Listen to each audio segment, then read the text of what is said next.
Sorry to keep you waiting. We finally finished analyzing that yellow cake Chypher was moving. There was nothing unusual about the composition of the yellow cake itself.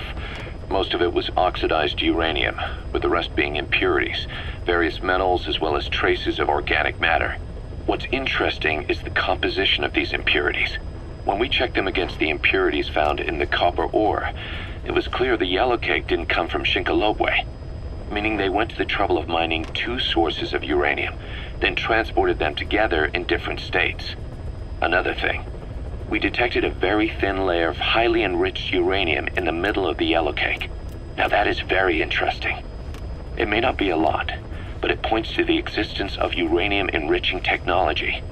After all, yellow cake can't naturally produce highly enriched uranium. If they could mass produce this, they'd be just one step away from a gun barrel type nuclear bomb. But uranium enrichment requires advanced technology and a large-scale facility. If that kind of place existed in Zaire, the Soviet Union wouldn't sit idly by. And there's another question. Where were they transporting the yellow cake and malachite uranium? The first place that comes to mind is South Africa. The government was supposed to have abandoned nuclear weapons development after caving to international pressure. But rumors persist that it's continued in secret. Plus, CRS were escorting the truck, and they're based out of South Africa. And then South Africa does have an abandoned test site. If Chypher's involved with nuclear development in South Africa. But how would that fit with their weapon to surpass Metal Gear? We need more information. Chypher. There's a name I haven't heard in a while. The U.S. bought a lot of uranium from Chypher mine during World War II for the Manhattan Project. They even sent a squad from the Army Corps of Engineers to reopen the mine after it was flooded. That's how good its uranium must have been.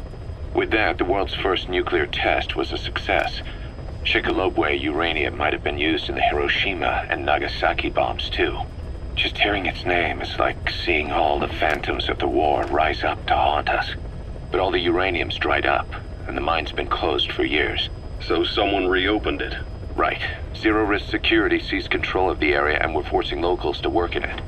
And the Zairean government was getting a slice of what they took in exchange for looking the other way. Mobutu has to finance his taste somehow. He'll gladly sell the rights to some old mine. The question is, why would zero-risk security do this kind of thing? Or rather, why were their employers, Chypher, interested in an abandoned mine? They'd be getting trace amounts of uranium, yet to the naked eye it appears to be ordinary malachite, meaning security would be lax. Not a very efficient way of obtaining it, but easier to move. But how would they enrich it at its destination? Did the yellow cake really have a layer of highly enriched uranium in it? Having trouble believing it? No. If they say it's real, then it's real. In which case, they might have some enrichment method that we don't know about. And this was to test it out? It's possible. And that would mean it's almost complete.